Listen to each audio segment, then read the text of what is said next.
राम राम दोस्तों, जय बाबा नीम करोली महाराज जी की। दोस्तों, आशा है कि आपके ऊपर भी बाबा नीम करोली जी का अपार कृपा होगी। आपके घर परिवार में भी सभी कुशल मंगल हो, यही मैं प्रार्थना करता हूँ बाबा नीम करोली जी से। दोस्तों, आज मैं आपको एक बहुत ही ज्ञानवर्धक कहानी सुनाऊंगा। इसका शीर्षक है सच्चा हीरा। इसे जरूर सुने और पूरा सुने दोस्तों। छोटा सा ही वर्णन है ये और आपको बहुत ही अच्छा लगेगा। तो शुरू करते हैं। सायंकाल का समय था। सभी पक्षी अपने अपने घोंसले में जा रहे थे। तभी गांव की 4 औरतें कुएं पर पानी भरने आई और अपना अपना मटका भरकर बतलाने बैठ गई। इस पर पहली औरत बोली, अरे भगवान, मेरे जैसा लड़का सबको दे।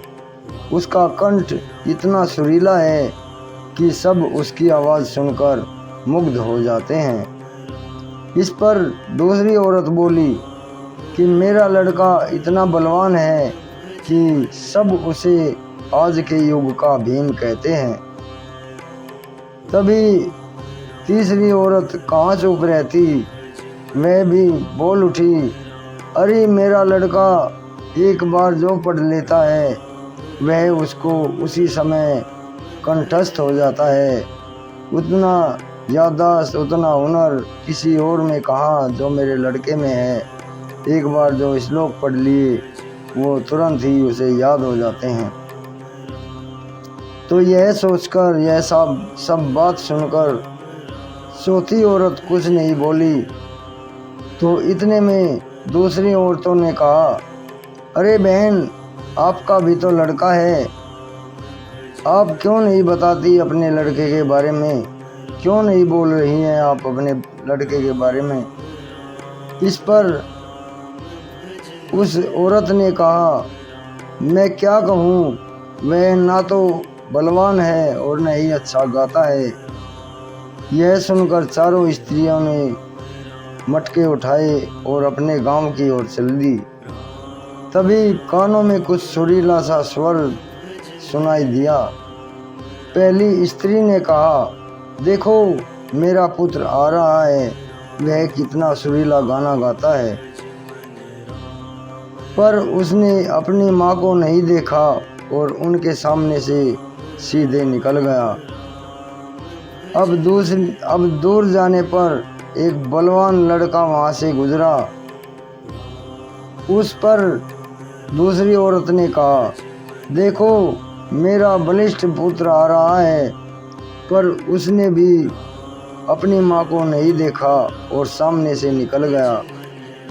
तभी कुछ दूर जाकर मंत्रों की ध्वनि उनके कानों में पड़ी। तभी तीसरी औरत ने कहा, देखो मेरा बुद्धिमान पुत्र आ रहा है।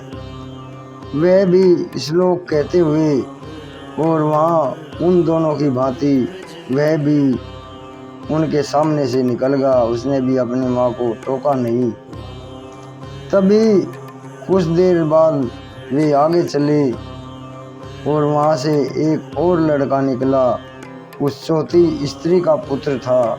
वह अपनी माता के पास आया और माता के सर पर से पानी का घड़ा ले लिया और गांव की ओर निकल पड़ा।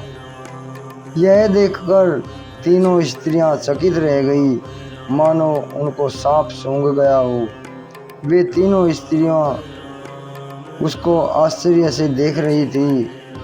तभी वहाँ पर बैठी एक वृद्ध महिला ने कहा, देखो इसको कहते हैं सच्चा हीरा। सबसे पहला और सबसे बड़ा ज्ञान संस्कार का होता है, जो किसी से नहीं बल्कि स्वयं हमारे माता पिता से प्राप्त होता है। फिर भले ही हमारे माता पिता शिक्षित हों या ना हो, संस्कार अच्छे या बुरे देना सबसे पहले गुरु माँ बाप होते हैं। वे अपने बच्चे को हीरा भी बना सकते हैं और अपने बच्चे को वे कोयला भी बना सकते हैं। ये उनके हाथ में बात है। दोस्तों, आपको ये सच्चा हीरा कैसी लगी आज की कहानी मुझे बताइए दोस्तों। यही उम्मीद से बाबा नीम करौली जी की आपके ऊपर अपार कृपा होगी। मैं आज्ञा लेता हूँ।